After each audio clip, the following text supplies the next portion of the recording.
ಮೂಡ ಕೇಸಲ್ಲಿ ಸಿದ್ದರಾಮಯ್ಯನವರಿಗೆ ಒಂದು ನಿರಾಸೆ ಇದ್ದಂಗಿದೆ. ಇವತ್ತು ಮಧ್ಯಂತರ ಆದೇಶ ಕೊಟ್ಟಿದೆ ಜನಪ್ರತಿನಿಧಿಗಳ ಕೋರ್ಟು. ನ್ಯಾಯಮೂರ್ತಿಗಳಾದ ಗಜಾನನ್ ಭಟ್ ಅವರು ಮೇ 7ರ ಒಳಗೆ ನೀವು ಅಂತಿಮ ವರದಿ ಕೊಡಿ ಅಂತ ಲೋಕಾಯುಕ್ತಕ್ಕೆ ಹೇಳಿದ್ದಾರೆ. ಅಂದರೆ ಅವ್ರು ಕೊಟ್ಟು ವರದಿ ಒಪ್ಪಿಬಿಡ್ತೀವಿ ಅಂತಲ್ಲ ಅವರು. ಆಮೇಲೆ ನೋಡೋಣ ಬೇರೆ ರಿಪೋರ್ಟ್ ವಿಚಾರಣ ಅಂತವರು. ಯಾಕೆ ತನಿಖೆ ಅಂದರೆ ಒಂದು 14 ಸೈಟೋ 3 ಸೈಟೋ 2 ಸೈಟೋ 30-40-20-30 ಮಾಡ್ಕೊಂಬರೋದಲ್ಲ, ಎಲ್ಲ ಒಟ್ಟಾರೆಯಾಗಿ ಮಾಡ್ಕೊಂಬರೋದು. ತನಿಖೆನ ಒಟ್ಟಾರೆಯಾಗಿ ಮಾಡ್ಕೊಂಡು ಮುಗಿಸ್ಕೊಂಡು ಬನ್ನಿ ಅಂತ ಹೇಳಿದ್ದಾರೆ. ನೋಡೋಣ ಮುಂದೆ ಏನಾಗುತ್ತೆ ಅಂತ ಅಲ್ವಾ. ಅಂದರೆ ಅಲ್ಲಿಯವರೆಗೆ ಇದು ಜೀವಂತವಾಗಿದೆ ಅಂತ CM ಏನು ಅನ್ಕೊಂಡಿದ್ರು. ಅದು ಬಿ ರಿಪೋರ್ಟ್ ಆಗಿದೆ, ಕೋರ್ಟ್ ಅಕ್ಸೆಪ್ಟ್ ಮಾಡಿಬಿಟ್ರೆ ಮುಗಿದೋಯ್ತು ಅಲ್ಲಿಗೆ.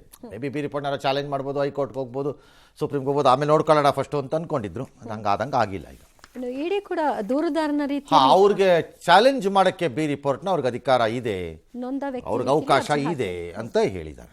ಎಸ್. ಇನ್ನು DCM DK ಶಿವಕುಮಾರ್ ಪರೋಕ್ಷವಾಗಿ ಮತ್ತೊಮ್ಮೆ ಸಿಎಂ ವಿರುದ್ಧ ಸಿಎಂ ಆಗುವಂತ ಆಸೆಯನ್ನ ಹೊರಹಾಕಿದ್ದಾರೆ. ಬೆಂಗಳೂರಿನ ದೇವಸ್ಥಾನದ ಕಾರ್ಯಕ್ರಮದಲ್ಲಿ ಅವರು ಮಾತನಾಡಿದ್ರು, ನಮ್ಮ ಪ್ರಯತ್ನಗಳು ವಿಫಲ ಆಗಬಹುದು, ಆದರೆ ಪ್ರಾರ್ಥನೆ ವಿಫಲ ಆಗಲ್ಲ ಅಂತ ಪುನರುಚ್ಚರಿಸಿದ್ದಾರೆ. ಇದಕ್ಕೆ ಆದಿಚುಂಚನಗಿರಿ ಶ್ರೀ ನಿರ್ಮಲಾನಂದ ಸ್ವಾಮೀಜಿಗಳು ಕೂಡ ಮಾತನಾಡ್ತಾ, DK ಶಿವಕುಮಾರ್ ತಾವೇ ಕೆತ್ತಿಕೊಂಡ ಶಿಲ್ಪಿ, DKಶಿ ಹಲವು ನೋವು ಕಷ್ಟ ಸಹಿಸಿಕೊಂಡಿದ್ದಾರೆ, ಮತ್ತು ಶಕ್ತಿಯಾಗಿ ಮಾರ್ಪಾಟಾಗಿದ್ದಾರೆ, ಅಧಿಕಾರಕ್ಕೆ ಯೋಗ್ಯರು ಅಂತೆಲ್ಲ ಹೇಳಿದ್ದಾರೆ. ವರನೂ ಕೊಡುದಿಲ್ಲ, ಶಾಪನೂ ಕೊಡುದಿಲ್ಲ, ಅವಕಾಶ ಮಾತ್ರ ಕೊಡ್ತಾನೆ. ಆದ್ರೆ ನಿಮ್ಗೆ ಕೊಡುವಂತ ಒಂದು ಅವಕಾಶದಲ್ಲಿ ನೀವೇನ್ ಮಾಡ್ತೀರಿ ಅಂತ ಬಹಳ ಮುಖ್ಯ. ನಮ್ಗೆ ಆಸೆ ಬಹಳ ದೊಡ್ಡದಿದೆ, ಪ್ರತಿಯೊಬ್ಬ ಮನುಷ್ಯನಿಗೆ ಆಸೆಗೆ ಕೊನೆ ಇಲ್ಲ. ನಮ್ಮ ಪ್ರಯತ್ನಗಳು ವಿಫಲ ಆಗ್ಬೋದು, ಆದ್ರೆ ಪ್ರಾರ್ಥನೆ ವಿಫಲ ಆಗ್ಲಿಕ್ಕೆ ಸಾಧ್ಯ ಇಲ್ಲ ಅನ್ನೋದು ನನಗೆ ನಂಬಿಕೆ. ಬದುಕಿನಲ್ಲಿ ಬರ್ತಕ್ಕಂಥ ಎಲ್ಲ ನೋವುಗಳು, ಕಷ್ಟಗಳು, ಹಿಂಸೆಗಳನ್ನು ಸಹಿಸಿಕೊಂಡಂತಹ ಕಲ್ಲು ವಿಗ್ರಹ ಆಗುವ ಹಾಗೆ ವ್ಯಕ್ತಿ ಕೂಡ ಪೂಜೆಗೆ, ಅಧಿಕಾರಕ್ಕೆ, ಎಲ್ಲದಕ್ಕೂ ಕೂಡ ಅರ್ಹ ಆಗ್ತಾನೆ. ಅಂತಹ ಒಂದು ಮೇಲ್ಪಂಕ್ತಿಗೆ ಸೇರಿದಂತಹವರು DK ಶಿವಕುಮಾರ್ ಹಲವಾರು ನೋವುಗಳನ್ನು, ಕಷ್ಟಗಳನ್ನ ಸಹಿಸಿ ಇವತ್ತು ಒಂದು ಕಡೆದ ಮೂರ್ತಿಯಾಗಿ, ಸಿಲಿಯಾಗಿ, ವ್ಯಕ್ತಿಯಾಗಿ ನಿಂತಿದ್ದಾರೆ. Is A self made personality. All right. ಇನ್ನು ಗಾಂಧಿ ಕುಟುಂಬಕ್ಕೆ ಒಂದು ಸಂಕಷ್ಟ ಅಂತ ಬಣ್ಣಿಸ್ತಾ ಇದ್ದಾರೆ ಎಲ್ಲರೂ.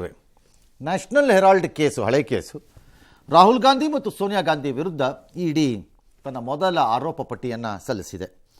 ಇದರಲ್ಲಿ ಮೊದಲನೇ ಆರೋಪಿ ಸೋನಿಯಾ ಗಾಂಧಿ, ಎರಡನೇ ಆರೋಪಿ ರಾಹುಲ್ ಗಾಂಧಿ ಮತ್ತು his highness holiness Shri Shri Shri Shri Sam Pitroda ಅವರ ಹೆಸರು, ಅವರದ್ದು ಹೆಸರು ಉಲ್ಲೇಖವಾಗಿದೆ. ಗೌರವದಿಂದ ಮಾತಾಡಬೇಕು ಅವ್ರ ಬಗ್ಗೆ. ಅವ್ರು ಏನು, ಅವರು ಸಾಮಾನ್ಯನ, ಅವರು ಹೆಚ್ಚಿಗೆ ಮಾತಾಡಿದ್ರೆ ಭೂಮಿನ ಹಿಂಗೆ ತಿರುಗಿಸ್ಬಿಟ್ಟು ಆ ಕಡೆ ತಿರುಗಿಸ್ಕೊಂಡ್ಬಿಡ್ತಾರೆ ಅವರು. ದೊಡ್ಡ ಮನುಷ್ಯಪ್ಪ ಅವರು.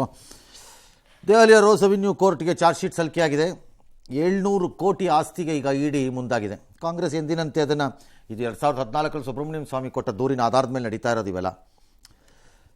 ಈ ಮಧ್ಯೆ ಅಳಿಯ ರಾಬರ್ಟ್ ವಾಡ್ರಾ ಅವ್ರಿಗೂ ಪಾರ್ಟಿಗೆ ಇಡಿ ವಿಚಾರಣೆ ಮಾಡಿದೆ. ಬಾಪ್ಪ ನೀನು ಅಂತ ಕರೆದ್ರೆ ಬರಲಿಲ್ವಂತೆ, 2ನೇ ಸರಿ ಕೊಟ್ಟಿದ್ರಂತೆ. ಈಗ ಅದಕ್ಕೆ 2 ಕಿಲೋಮೀಟ್ರ್ ನಡ್ಕೊಂಡೇ ಹೋಗ್ಬಿಟ್ರಂತೆ. ಹೌದಾ, ಒಳ್ಳೆ ಎಕ್ಸಸೈಸ್ ಆಯ್ತು ಅಷ್ಟೇ. ಏನಾಯ್ತು ಈಗ ಅದರಿಂದ? ಆಮೇಲೆ ಒಂದು 6 ಗಂಟೆ ರುಬ್ಬಿಬಿಟ್ಟು ಆಚೆ ಕಳಿಸಿದ್ದಾರೆ ಇವಾಗ ಅವರು. ಸರಿ, ಜೈರಾಮ್ ರಮೇಶ್ ಅವರು, ಇದು ಸೇಡಿನ ರಾಜಕೀಯ, ನಮ್ಮನ್ನು ನೀವು ಮೌನವಾಗಿಸೋಕ್ಕಾಗಲ್ಲ, ಇಂಥ ಅಟ್ಯಾಕ್ಗಳಿಂದ ನಾವು ಸೈಲೆಂಟಾಗಿರಲ್ಲ ಅಂತ ಹೇಳಿದ್ದಾರೆ. Fair enough. ತನಿಖೆಗಳೇ ಆಗಬಾರ್ದು, ಚಾರ್ಜ್ ಶೀಟೇ ಆಯಿತು, ಈಗ ಆಗಿದೆ, ಉತ್ತರ ಕೊಡ್ತಾರೆ, ಅವ್ರಿಗೆ ಅನಿಸಿದ್ದು ಅವ್ರು ಹೇಳ್ತಾರೆ. ಒಳ್ಳೆ ಕಥೆ ಆಯ್ತಲ್ಲ. ಈಗ ಚಾರ್ಜ್ ಶೀಟ್ ಆಗಿದೆ, ಮುಂದೇನು ಸರ್? ಹಾಗಿಲ್ಲ, ಕೋರ್ಟ್ ತೀರ್ಮಾನ ಮಾಡುತ್ತೆ, ಫಿಕ್ಸ್ ಮಾಡುತ್ತೆ ಚಾರ್ಜಸ್ನ. ಅನ್ಲೆಸ್ ಸಂಬಡಿ ಚಾರ್ಜ್ ಶೀಟನ್ನೇ ಸ್ಕ್ವಾಶ್ ಮಾಡಿದ್ರೆ ಬೇರೆ ವಿಚಾರ, ಇಲ್ಲಿರೋ ಕೇಸ್ ನಡ್ಕೊಂಡು ಹೋಗುತ್ತೆ.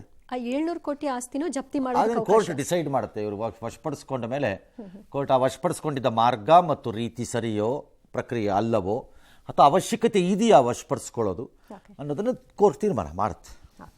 ಇನ್ನು ಪಶ್ಚಿಮ ಬಂಗಾಳದಲ್ಲಿ ಸದ್ಯಕ್ಕಂತೂ ವಕ್ಫ್ ವಿರೋಧಿ ಹೋರಾಟ ನಿಲ್ಲೋ ಲಕ್ಷಣಗಳು ಕಾಣಿಸ್ತಾ ಇಲ್ಲ. ಮತ್ತಷ್ಟು ಜಿಲ್ಲೆಗಳಿಗೆ ಇದು ವ್ಯಾಪಿಸ್ತಾ ಹೋಗ್ತಾ ಇದೆ.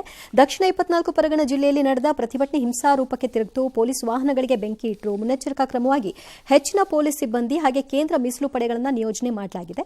ಬಂಗಾಳದ ದಂಗೆ ಹಿಂದೆ ಬಾಂಗ್ಲಾ ವಲಸಿಗರ ಕೈವಾಡ ಇರೋ ಬಗ್ಗೆ ಗೃಹ ಸಚಿವಾಲಯ ಶಂಕೆಯನ್ನು ವ್ಯಕ್ತಪಡಿಸಿದೆ. ಇನ್ನು ಪ್ರತಿಭಟನೆ ಮಾಡುವ ಹಕ್ಕು ಎಲ್ರಿಗೂ ಇದೆ, ಆದರೆ ಯಾರೂ ಕೂಡ ಕಾನೂನನ್ನ ಕೈಗೆತ್ತಿಕೊಳ್ಳಬಾರದು ಅಂತ ಬಂಗಾಳ ಸಿಎಂ ಮಮತಾ ಬ್ಯಾನರ್ಜಿ ಹೇಳಿದ್ದಾರೆ. ಇದೇ ವಿಚಾರವಾಗಿ ಯುಪಿ ಸಿಎಂ ಯೋಗಿ ಆದಿತ್ಯನಾಥ್ ಮಮತಾ ವಿರುದ್ಧ ವಾಗ್ದಾಳಿ ನಡೆಸಿದ ಗಲಭೆಕೋರರಿಗೆ ದಂಡವೇ ಉತ್ತಮ ಮದ್ದು ಅಂತ ಹೇಳಿದ್ದಾರೆ. ಇತ್ತ ತಮಿಳುನಾಡಿನ ಕಟ್ಟುಕೊಲ್ಲಯ್ಯ ಗ್ರಾಮವು ವಕ್ಫ್ ಬೋರ್ಡ್ಗೆ ಸೇರಿದ್ದು ಅಂತ ಸೈಯದ್ ಅಲಿ ಸುಲ್ತಾನ್ ಶಾ ಎಂಬ ವ್ಯಕ್ತಿ ನೋಟಿಸ್ ಅನ್ನು ಕೊಟ್ಟಿದ್ದಾನೆ. ಇದರಿಂದ ಇಲ್ಲಿ ವಾಸವಾಗಿರುವಂತಹ 150ಕ್ಕೂ ಹೆಚ್ಚು ಕುಟುಂಬಗಳು ಆತಂಕದಲ್ಲಿದ್ದಾರೆ ತಮಿಳುನಾಡಲ್ಲಿ. ಹಾಂ ಸರ್, ಏನು ತೊಂದರೆ ಇಲ್ಲ. ಸ್ಟಾಲಿನ್ ಅವ್ರದ್ದು ಜೋಬಿಂದ ದುಡ್ಡು ತೆಗೆದು ಅಷ್ಟು ಜನಕ್ಕೆ ಒಂದು ಊರನ್ನು ಖರೀದಿ ಮಾಡಿಕೊಟ್ಟು ಬಿಡ್ತಾರೆ. ಮತ್ತೆ ವಕ್ಫಿಗ್ ಪರವಾಗಿ ಸುಪ್ರೀಂ ಕೋರ್ಟ್ಗೆ ಕೇಸ್ ಹಾಕೊಂಡು ಹೋಗಿರುವಂತ ಮಹಾನ್ ಗಿರಾಕಿ ಅಲ್ವಾ ಇವರು. ಈಗ ಅನ್ಯಾಯಕ್ಕೊಳಗಾದವ್ರ ಪರವಾಗಿ ಇರಬೇಕಲ್ಲ, ಯಾಕಿರಬೇಕು? ಯಾಕಿರ್ಬೇಕು ಅವ್ರ ಪರವಾಗಿ? ಅವ್ರ ಜಾಗಗಳು ಅಂತ ಅವ್ರು ಜೀತ ದಾಳಗಳು ತಮಿಳ್ನಾಡಿನವ್ರು ಓಟ್ ಹಾಕ್ತಾರೆ DMKಗೆ ಬಾಯಿ ಮುಚ್ಕೊಂಡು, ಯಾಕೆ ಇರಬೇಕು ಅಂತಾರೆ ಅವ್ರು. ಬೇಕಾರೆ ಏನೋ ಒಂದು ಮಾಡ್ತಾರೆ.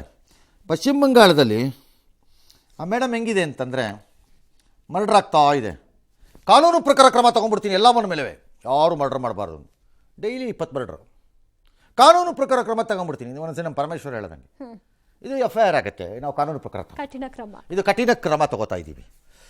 ಊಹಿಸ್ಕೊಳ್ಳೋಕ್ಕಾಗದೇ ಇರೋ ರೀತಿ ನಾನು ವಾರ್ನ್ ಮಾಡಿಬಿಟ್ಟಿದ್ದೀನಿ ಎಲ್ಲರಿಗೂ. ಈ ಒಮ್ಮನ ಬುರುಡೆ ಆಡಳಿತದಲ್ಲಿ ಇದೇ ನಡೀತಾ ಇರೋದು. ಯಾವ ಕ್ರಮನೂ it is a clear combination of a failure state ಇಂದು, connivance of police, aggression of a local political party leaders, ಈ ಕೇಸಲ್ಲಿ TMC, ಮತ್ತು ಕ್ರಿಮಿನಲ್ಗಳು ಮತ್ತು ಅಕ್ರಮ ವಲಸಿಗರ ಕೆಲಸ ಇದು. ಇದೇ ಮಮತಾ ಬ್ಯಾನರ್ಜಿ ತಲೆಗೆ ಪಟ್ಟಿ ಕಟ್ಕೊಂಡು ಡ್ರಾಮಾ ಮಾಸ್ಟ್ರು ರೋಡಲ್ಲಿ ಒಳ್ಳೆ ಹುಚ್ಚಿ ಥರ ಓಡಾಡಿದ್ರು. ಅಕ್ರಮ ವಲಸಿಗರನ್ನ ತಂದುಬಿಟ್ಟಿದ್ದಾರೆ ಎಡಪಕ್ಷದವರು, ಅವರಿಂದಾನೇ ಇದೆಲ್ಲ ಆಗ್ತಿರೋದು ಅಂತ. ಇವತ್ತು ಕಾಣಿಸ್ತಾ ಇಲ್ಲ, ಇವತ್ತು ಅವ್ರಿಗೆ ಅನುಕೂಲವಾಗಿದೆ, ಕಾಣಿಸ್ತಾನೇ ಇಲ್ಲ ಇವತ್ತು. This lady is slowly evolving into a danger. ಆರು ಎವಾಲ್ವ್ ಆಗೋಗಿರ್ಬೋದು ಅನ್ನಿಸ್ತಿದೆ ನನಗೆ. ಇಡೀ ರಾಜ್ಯ ಲುಕ್ಸ್ ಲೈಕ್ ಎ ಡೇಂಜರ್. ಇದು ವೆರಿ ಫೌಂಡೇಶನ್ ಆಫ್ ಇಂಡಿಯಾಗೆ ಇದು ಡೇಂಜರ್ ಇದ್ದಂಗೆ ಇದೆ.